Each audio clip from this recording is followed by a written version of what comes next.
So in the truest sense of the statement, you can't faint from POTS. And I know that that is jarring for a lot of people to hear. Understanding that one sentence can help you actually understand all of orthostatic intolerance. So for all of you that are noticing, when I stand up, I feel bad. A lot of times that gets you to a temporary placeholder diagnosis of POTS. But what I want to encourage is actually we take one step back and we just kind of like set POTS over for a moment, and we come back to orthostatic intolerance. We're saying like all of this kind of hubs around the idea that I get symptoms when I stand up because I'm having a harder time being able to get blood into my head. We can divide then that orthostatic intolerance label. We can kind of put that at the top, and we can split that out into buckets. And those can be things that are in the orthostatic hypotension bucket, so where our blood pressure goes down, or in the POTS bucket. And here's what I mean. So POTS is a very specific diagnosis within the category of orthostatic intolerance. So let's describe a couple words. Orthostatic intolerance. Orthostatic just means like standing up. So I'm laying down, I stand up.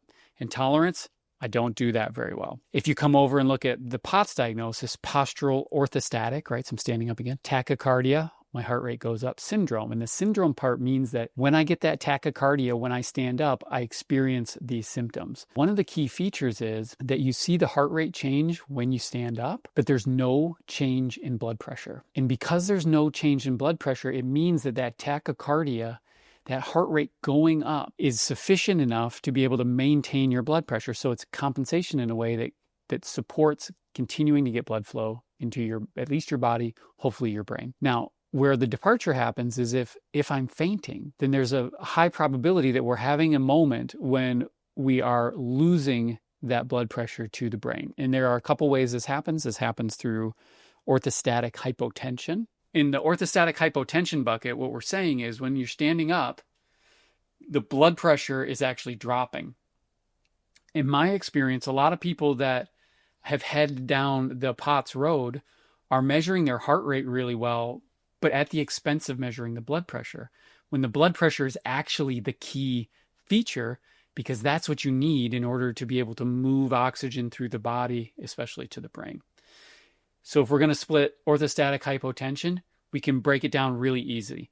We kind of call traditional orthostatic hypotension is when the blood pressure starts to drop within 3 minutes. So we're seeing like a systolic drop of 20 millimeters of mercury and a diastolic drop of 10 millimeters of mercury, either or. So when we see that blood pressure start to drop really quick in that 3-minute mark, orthostatic hypotension. We can further kind of classify that where we'll see maybe not in that first 3 minutes, but over time we get a delayed orthostatic hypotension, which just means we get to the same result. It just takes longer. And if we see that there are certain stimuli that like will really quickly cause someone to have an event, then we can put that in like the next bucket over, which would be vasovagal syncope, which is where there's some sort of an external stimuli that causes that orthostatic hypotension basically, and then causes someone to have a syncopal event or a faint, right? So that is kind of like the blood pressure component. But then there's people that will feel all those same symptoms, but they may not faint, they may not pass out, but their blood pressure is actually pretty normal. So then what do? That's where actually POTS comes into the game. Because POTS is basically my blood pressure is trying to drop, but I got enough in the tank to be able to signal to my heart to come in and save the day. So the heart rate, as this blood pressure is falling, that heart rate starts cranking. And as it goes faster and faster and faster, we're actually pulling that blood pressure back up to normal. But what that looks like when you take a picture of it, when you snap it real quick, is that you got a normal blood pressure and you have a high heart rate. And that's POTS in a nutshell, is that we're seeing that the desire for that blood pressure to drop, but it's being fixed or solved or compensated by that heart just cranking away. 30 beats per minute or more if you're an adult, 40 if you're a kid. And then you say, okay, well, that's really interesting because even though that blood pressure is normal, that actually may not mean that the cerebral perfusion is normal. And that's kind of wild to think about. It means that like up to here, we might be doing okay circulating the blood. But remember, from the heart to the head, we actually have to push it upstream against resistance. We're we're kayaking upstream, so it takes more work. And we may find that even though someone has a normal blood pressure, they may actually still have that cerebral perfusion, which can cause the symptoms that we see in POTS. We have 3 main types that have been identified in POTS, and they're exactly what you think should happen. Number 1 would be a neuropathic type, where the nerves that control the blood vessels aren't as strong. So you can imagine if the job to keep blood pressure high is to be able to maintain enough tension in the blood vessel to keep pressure. It's kind of like if you were to put your thumb over the hose and it makes the water shoot out higher. But if you don't have enough strength to hold your thumb over the hose and it collapses, then the pressure is going to be low. And that's what we're seeing. So in neuropathic type, we just can't generate enough pressure in the vessel to maintain blood pressure, so we get the compensation from the heart. Second type we can think about would be a hyperadrenergic type, or we call it hyperPOTS. It's exactly what you think should happen if the blood pressure is trying to drop, cerebral perfusion is trying to drop, and we get these compensations that kick in. So as I'm trying to make that heart beat faster, I'm going to have to signal to the heart more.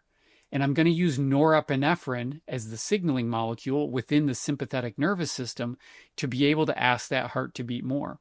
As I'm asking it to beat more, but I can't maintain a pressure, it's going to keep that feedback loop wide open. So I'm going to keep flooding the system with that norepinephrine so that the levels are going to be high. As a consequence, my body temperature might change a little bit. I might feel hot. I might get sweaty. I might feel palpitations, or I might feel anxious. They're the things that you should feel if you're feeling like you're being choked out in your head. So it's like a completely normal compensation to this problem we're talking about. And the third one would be what we call hypovolemic POTS.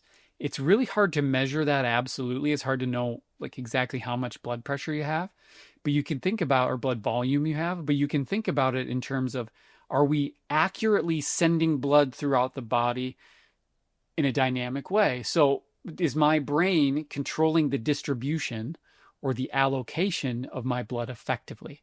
And if not, it may cause it to pool in areas and not be able to perfuse in areas. And so those 3 subtypes are ones that help us understand this compensation, where as that blood pressure wants to go down, it can be kicked up back to normal using compensations with the heart. And those 3 subtypes help us understand how those compensations may vary if we have different things that are causing the POTS to begin with. Now, the last group is kind of like we're in Goldilocks, right? So running too hot, that's POTS. Too cold, that's orthostatic hypotension. But there's some people that notice that actually their blood pressure is like pretty well normal, and they don't quite meet that heart rate criteria for POTS, but they still feel all of these symptoms that come with either the hypoperfusion symptoms or the hyperadrenergic types of symptoms. So what gives? These are people that we actually call orthostatic cerebral hypoperfusion syndromes. And in these cases, when we measure the blood flow in the brain, they can have normal blood pressure, semi-normal heart rates, but the perfusion in the brain is not working. Those are really, really important ones, because those are people that get cast off into no man's land.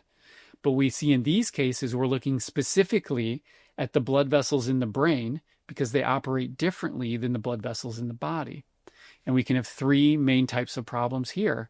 We can have problems with autoregulation, which is the reflexes of the blood vessels in the brain. We can have problems with neurovascular coupling, and these are very common, especially after we have different types of brain injuries, where we're not able to send blood as efficiently to the neurons as we'd like.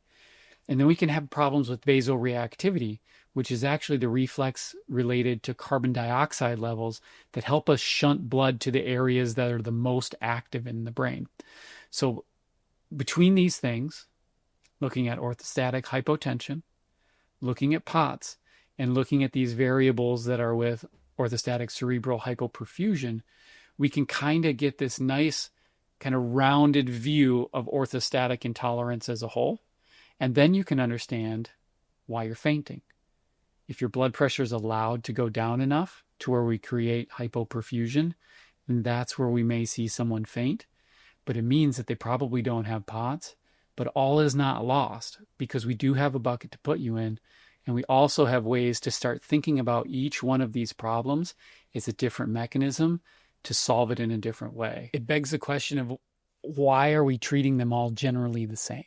So if someone goes in with POTS symptoms, maybe gets misdiagnosed, maybe doesn't. The protocols are all going to be the same, medication-wise, exercise-wise, and hopefully with this, you can see that we wouldn't want to do that. So one example of that might be if you're someone that has a normal to high blood pressure. So this is a common one where we have tachycardia, but then also we see the blood pressures trying to come up, but then we see the cerebral perfusion is actually dropping.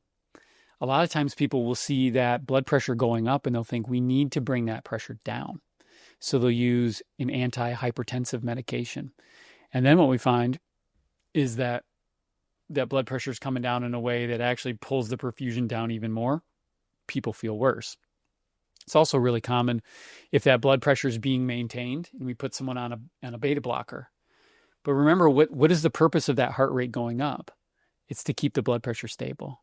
And so a lot of times what we'll find is the people on beta blockers, even though their heart rate comes down, they'll have some symptom relief because they're not having their heart crank away so much. So some of the anxiety might actually go down because that feedback loop is closed. And some of the palpitations might feel a little bit better because the feedback loop is closed.